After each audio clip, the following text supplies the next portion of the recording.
All right, guys. This one came out good. Bolt. This one broke off. And I did the old weld the nut on, and I got it. I failed a couple of times on the weld, probably 6 times. I kept breaking more and more of the bolt off.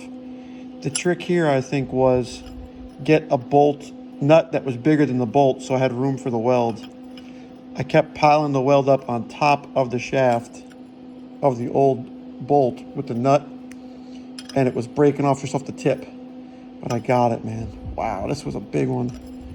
This was a big one, man. This saves me some money and some time.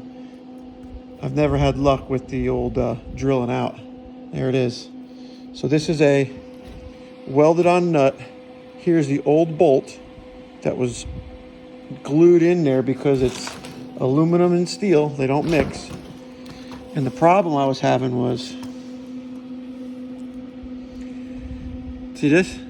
This is the right size nut for this bolt.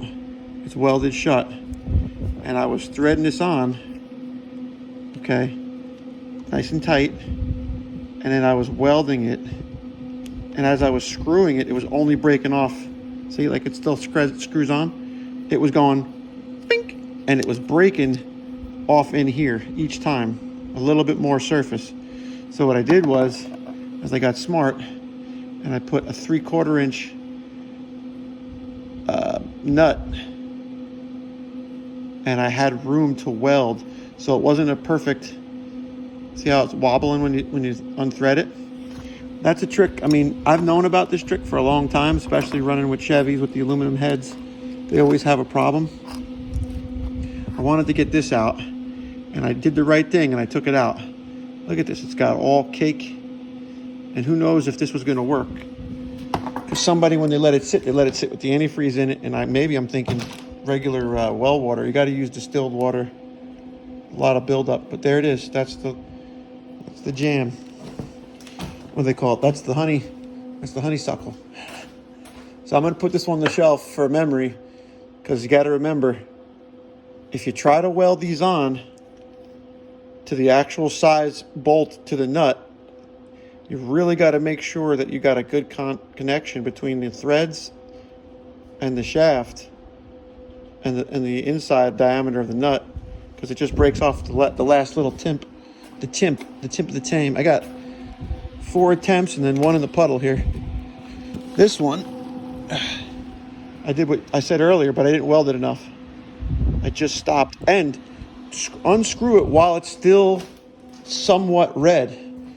The heat from that interaction there helped. Walk around in circles.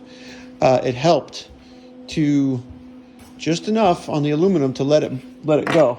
See this? Okay, this happened to somebody else.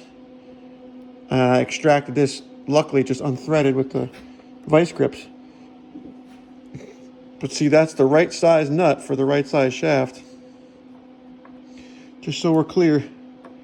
You know, if you welded it on this side and you could see the threads, great. You know, from underneath, great. You got a nice under there to weld to the shaft. But up here, it wasn't biting enough and it kept popping off. All right, keep watching, man. I think that was the final hiccup that I was concerned about, was getting this intake manifold thermostat. So now, what do we do to get the grease off so I can paint it? That's the next move. She's greasy.